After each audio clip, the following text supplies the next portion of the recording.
Hello everyone, you're watching Igor's Rock Universe. My name is Igor and I'm presenting to you our new podcast series called Igor Talks To. Today I will be talking to Louise Patricia Crane. Hello Patricia, hello Louise. Hi. I hope I said it correctly. You did. You said it perfectly. Yeah. Now, Thank you so much for having me, and hello to you as well. thank you so much for guesting. Now, Louise is from Northern Ireland. Uh, Northern Ireland and Belfast are known for many famous rock musicians. So, uh, which were your main musicians or bands that inspired you to go into the rock world? So, um, musicians based here, it would definitely be Gary Moore would have been Gary Moore and Rory Gallagher would have been the main two who would have had quite a influence on me growing up. I got into Rory's music sort of in my 20s, but he was sort of around, you couldn't really avoid knowing who Rory is growing up here Mm. in Ireland. But my father was a really huge fan of Gary Moore, and obviously Thin Lizzy have been a huge part of my my musical upbringing as well. So yeah, So, pure Irish legacy. yes, yeah. Eric Bell, Hmm. a big fan of him Yeah, as the well. Founding original member. Thin Lizzy gui- Yeah, yeah, guitarist. yeah. So it's just been all around. I mean, I'm also a Van Morrison fan. I Oh, know that is he's a polarizing character, but yeah, I think well, some of everyone the loves his music. That's basically. yeah, yeah, yeah. Yeah, Um, he wrote some fantastic tunes, so he did. He and his band, them had a huge impact on the R&B scene of the '60s. In the '60s. yeah. Now, I wanted to ask you because you're also an um, inspiring musician and with huge legacy right now. Because you have been in bands before your career, but you've been in three bands, if I'm not mistaken. The Eden House is the band I've known, and you had a couple of them before. So can you tell me about them and what drew you to the Gothic rock world? Because it's much different than the usual Irish Celtic inspired rock. Yeah, yeah, it's true. I think, I mean, one of the obvious parallels I would draw to even the name of the band, Sol Novena, that Mm. was the first band that I was in. Um, Ireland is known for its religious connections, Yeah, and whether they're music connotations, yeah, with yeah, religious absolutely, connotations. and Gothic rock. Mm.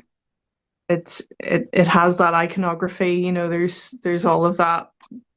There's that connection there. So I think um, we attended a goth night, and there was a couple of fetish nights as well that kind of crossed over into kind of the goth DJ sets and things like that. So it was always the same sort of faces that I was seeing, Mm. whenever I went out to clubs. And I ran into Mark McCourt a lot. He'd been in a band called Nosferatu, Mm. and a band called Return to Cafty. He was a guitar player and a singer. We became good friends and kind of formed a little bit of a group of pals. We would chat, we would have a laugh. And I mean, yeah, Mark asked me if I could sing, and he asked me if I wanted to join a goth band. And he asked a couple of other people that we were hanging out with as well. And I think I said yes. I don't know whether I said yes because I was drunk, but I had I had sung in the past. Um, I'd done some classical singing, like musical type singing, Mm. stage type stuff, and I really wanted to be, a singer. I wanted to do something. I wanted to write songs or be in a band, and yeah, it was it was great because we all got on as friends, and it just kind of went from there. Really, it became a real thing. So it wasn't just a drunken pact that we Good. made. It became an actual band, and So one that I'm very, very fond of as it, well. it wasn't the scenario that brought Ian Gillan to Black Sabbath. Hopeful. It wasn't like that. Now, you and I have been friends for a long time through social media and everything, and I've been, as you know, I'm a huge fan of your solo work.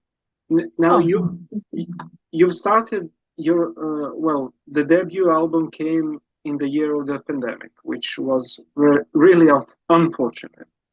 So, yeah, not ideal yet. yeah, since then you've really progressed as a solo artist, so to Oh, speak. thank you. And I really noticed because the first album, the Deep Blue, came out in 2020, and the second one, Netherworld, came out last year in 2024.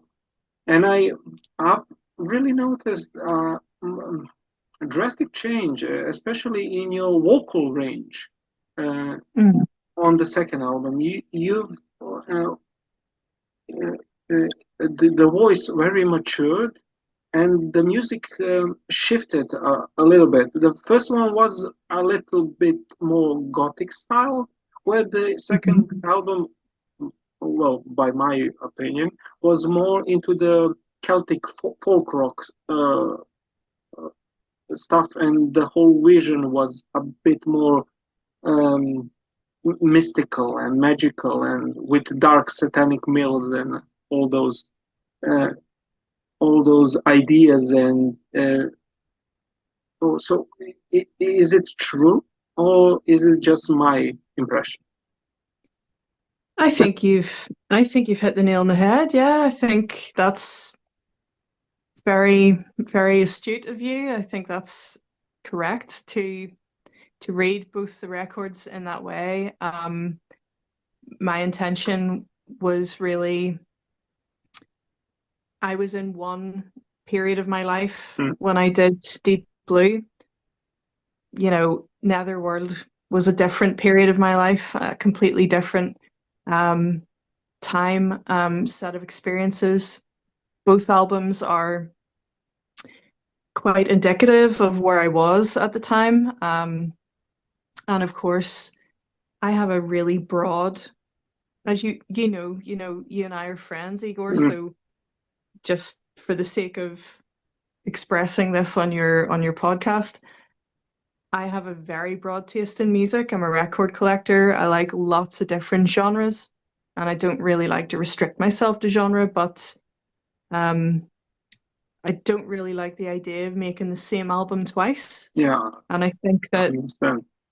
there's there's a lot of musical things that I want to express, um, and I can only do so much on one record. And I think that I felt really happy with Deep Blue as a debut. I'm very, very proud of it, and I think that it was a nice place to come out where it does have quite there's a gothic sensibility there, but there's also a progressive rock sensibility too, which was the A lot, main yes.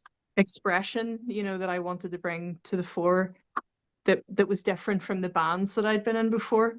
Um, there was definitely in the Eden House, there's an element of the progressive side with Stephen Carey's kind of Yeah, David especially Gilmour-esque it's guitar more playing and stuff. groovier, like King Snake Oil. That's one of my favorites. Mhm. So Yeah. So it's not an Eden House record, but I think that you can, maybe on there's elements like say Ophelia, I think mm, it has some Eden House flavor on it, but I think, it's definitely got more of that Cocteau Twins,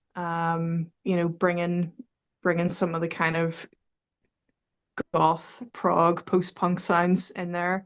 And I felt really good that I'd created that. And I knew that I had different things to express on the follow-up record. There was a whole Ex- other world to exactly. explore. As Hmm. as I mentioned, the second one is more Celtic folk oriented, and as you said, you're a huge record collector, and Yeah. one of your main favorites is Gary Moore, who he included a lot of Celtic influence in his music, especially in the late 80s. Now, you wanted to tell us a little story behind your love towards Gary Moore. Yeah, so really just Gary Moore. I live in East Belfast, and Gary Moore is from East Belfast as well. He came from Stormont over in East Belfast, which is it's about 2 miles, a mile and a half maybe from where I live. So So very close. it's all very close. Yeah, and he was a huge part of my upbringing. The music of Gary Moore, uh, was played by my dad a lot. He was a huge fan.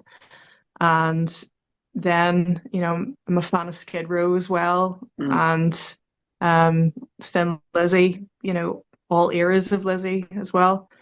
But yeah, so I believe as well they're actually putting a statue of Gary Moore finally in Belfast. Yeah, So hopefully that's in the next hopefully period. Yeah. hopefully it turns out well and it represents him, properly and honors him correctly. But it's nice that it's finally happening. I think it's a long Which time is coming. wonderful. He Hmm. deserved it. He does, yeah. So yeah, like it's a bit of a melting pot for me, really. I mean, I'm very proud to be from Ireland. I want that to be naturally it will be and should be and is a part of my music. It's a part of my music on both albums, but I think on Netherworld, because I was telling the story of my childhood Mm. coming into adulthood, that really was important to me that I have, more Celtic instruments and things, sounds, folk sounds, but there's also the latter half of the album Yeah, is a the more vibe altogether. melancholic side. The Yeah. folk, it's more nighttime, more Mm. jazz Yeah. influenced, a bit more dark, I would say. Well, when So I was listening to the Netherworld, I it felt introvert. The whole album felt like that. Yeah, so it had a journey from the first until the mm, last songs, and one of the main things for both of your album is one special guesting on both of them, one and only Ian Anderson, the rock and roll minstrel, as Candice Knight would say. yeah, Now, yeah. how did What it, a that how did he end up on your albums? Because Ian Anderson doesn't play everywhere with anyone. Yeah, that's true. Yeah, well, first of all, I want to say how honored I am and will go to my grave feeling extremely honored that Ian Anderson agreed to play on any of my music, let alone both records. To me, that is one of the craziest things, maybe the craziest thing. Um, I'm a huge fan of Jethro Tull and a huge fan of story. Is it's actually very it's lovely. It's a lovely story. So I was seeing King Crimson for 3 nights at the Royal Albert Hall. And on the final night, I was in a box and I got my white wine. I went into the box. I was pretty early, so there's maybe 8 seats in there. Mm. And I sat down. I was on my own, and then the door opens, and an unmistakable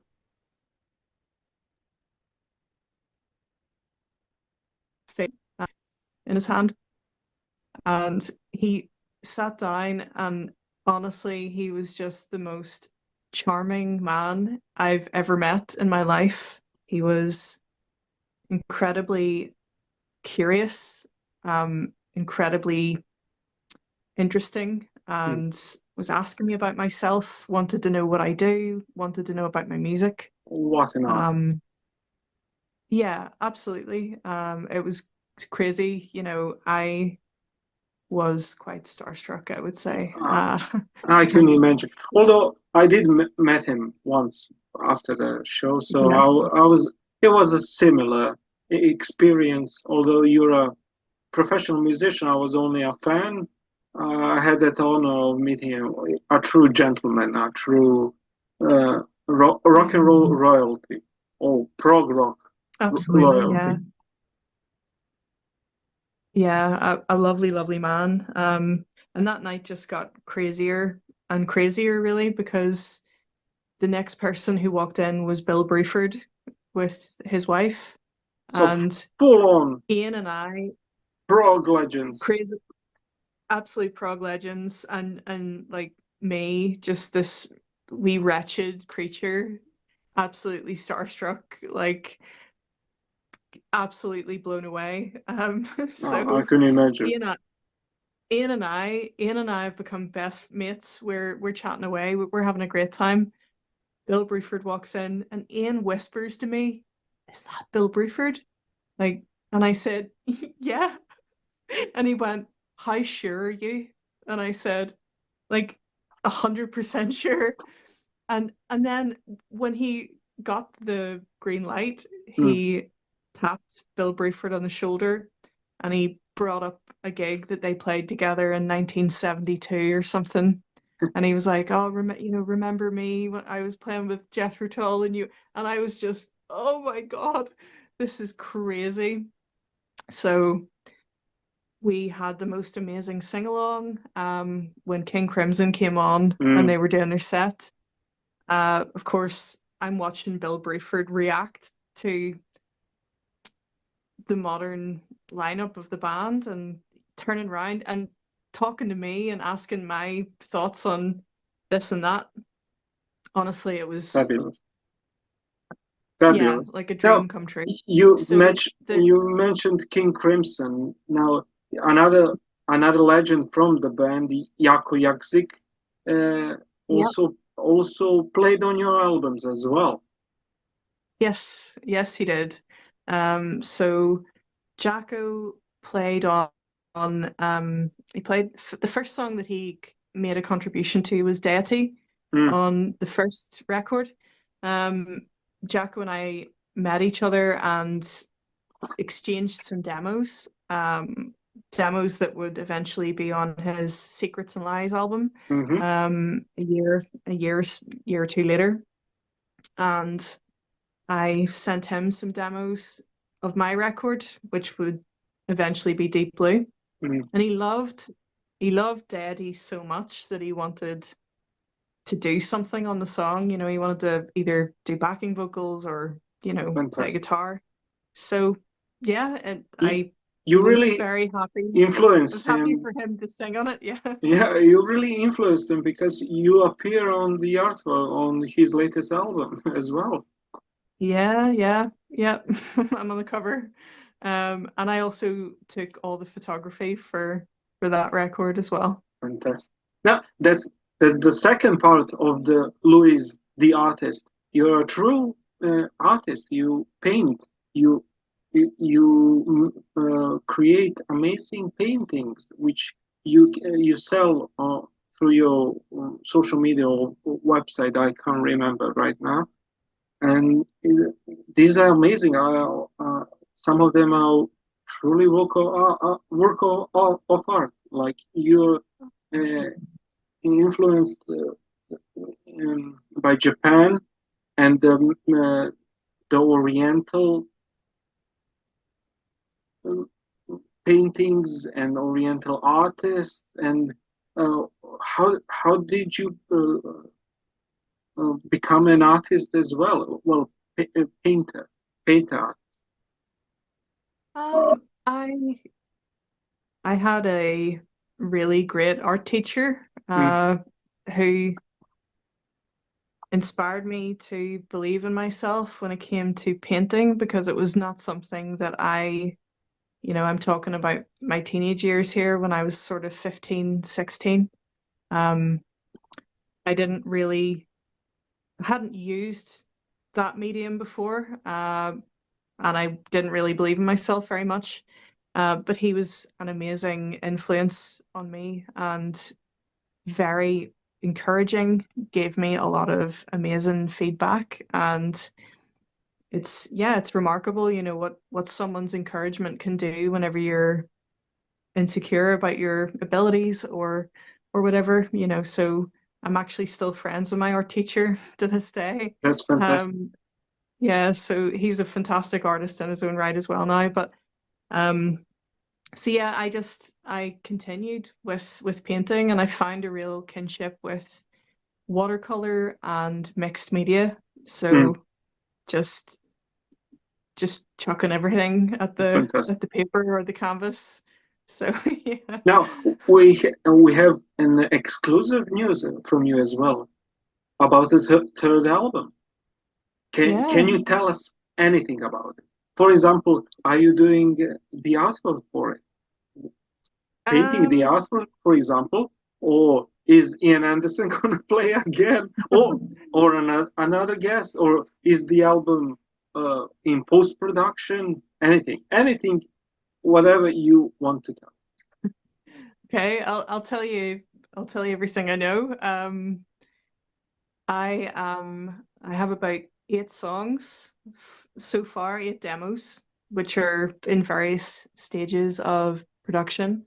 I've written and composed everything myself. I will I will be having a live drummer on there because I don't play drums. Mm. So um, yeah, So the Bill Bruford is coming. Bill Bruford. Bill, if you're watching, Yeah, please, that would be amazing. give No, Louise a call. Yeah.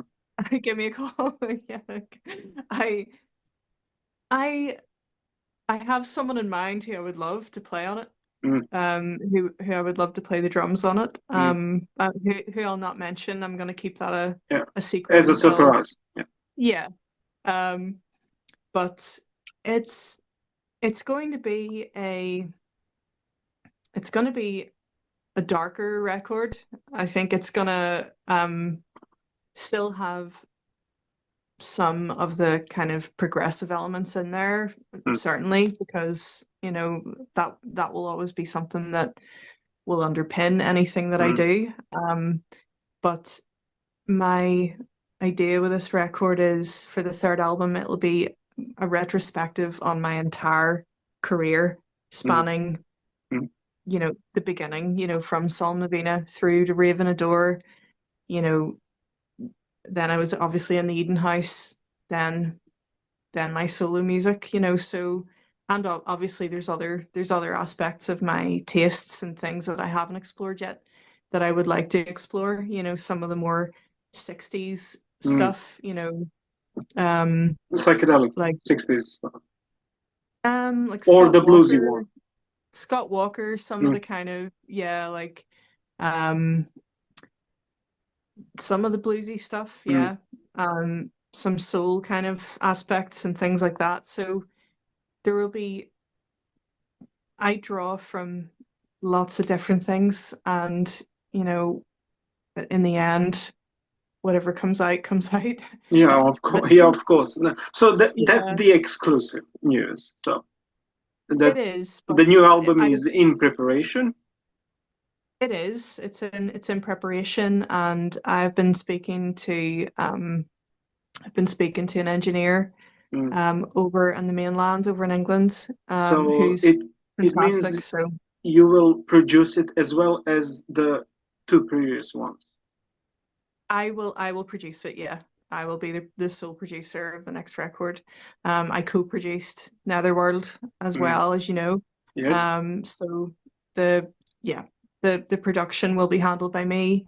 And I will, yeah, I'm very excited about it. I mean, my anyone paying attention will see that there's a gothic overtone in everything that I do. So even though Deep Blue probably sounds the more gothic of the two albums, I think if you listen to Dance with the Devil, you know, Bête Noire, Yeah. you listen to the tracks on Netherworld, it's still very gothic. You know, there's a lot of that um kind of literature, film, you know, inspiration being drawn to it. And there's always a dark thread running through everything with me, but this one will be more so, more gothic, more of that, you know, romantic, in the true romantic sense, the literature sense of it, you know. So yeah, expect some vampire related stuff, Oh, possibly. that's a great subject. You know that the only Serbian word used in the world is vampire. Really? Because the That's original vampire came from these parts. it's very good to know. So yeah, because mostly Dracula's origins are in Romania. Yeah. The original vampire is from here, and also the Dampir also is a Serbian word. So the Okay, right. half breed from a vampire. Yeah, yeah, of course. I'm So very so we familiar. laid the basics for vampires Like everywhere. like Alucard from the Castlevania games. Yes, and D from Vampire Vampire Hunter Hunter D. D. D, yep. Exactly. Yeah. So Yeah. that's the origins for those anime are from here. That's amazing. Now Well, we've touched a bit uh, with the Japan. You've had that honor of going to Japan to visit Japan. yeah. You and I adore Japanese culture. So can you tell us your couple of your strongest impressions from Japan? I think you were in Osaka and Tokyo, if I'm not mistaken. I went to Tokyo, then Osaka, then Kyoto, Ah, back to Tokyo. Um, yeah, it's been a life dream. Genuinely, anyone who knows me and is close to me knows that has been my life dream, is to go to Japan. And I turned 40 last December. It's coming up a couple of weeks away from my 41st birthday. mm, So I went to Japan on my own on a solo trip for 2 weeks. fantastic. I wanted to turn 40 in Mm. Japan, as I In had for style. years, in style, yeah, in Kyoto. Um, so yeah, I was privileged enough to be able to work some promotion for my music into the trip as well. And I had a couple of nights at Rock Bar Starless Mm. in Osaka. Fantastic bar, really prog rock bar. Hello, Hiroshi-san, if you're watching. Um, and Yeah, I, Japanese like British rock music, any kind of British rock music. yeah, yeah, it was a dream come true. You know, I had 2 nights in a row in Osaka, presenting the record Yeah, Netherworld and talking about the tracks I and meeting remember that. Yeah. fans. Yeah. So, and also I was able to just take in the scenery, you know, the exceptionally beautiful country of Japan and the Fantastic. people who honestly I could move there, I could live there tomorrow, you know, I could quite easily. No, uh, uh, thank you so much for guesting on our podcast, Louise. Now, I was thinking, hopefully, if the next album comes out during the next year, you could guest again and talk about the new record. So we can have It would you be my as a pleasure. guest Yeah. to talk about the whole new universe of the new record with Ian Anderson. That's no secret anymore.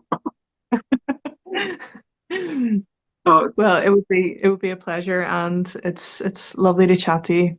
yeah. Thank you so much for being our guest today, and I Thank you. can't wait to chat again with you. Thank you so much, Igor. A pleasure to be on your channel.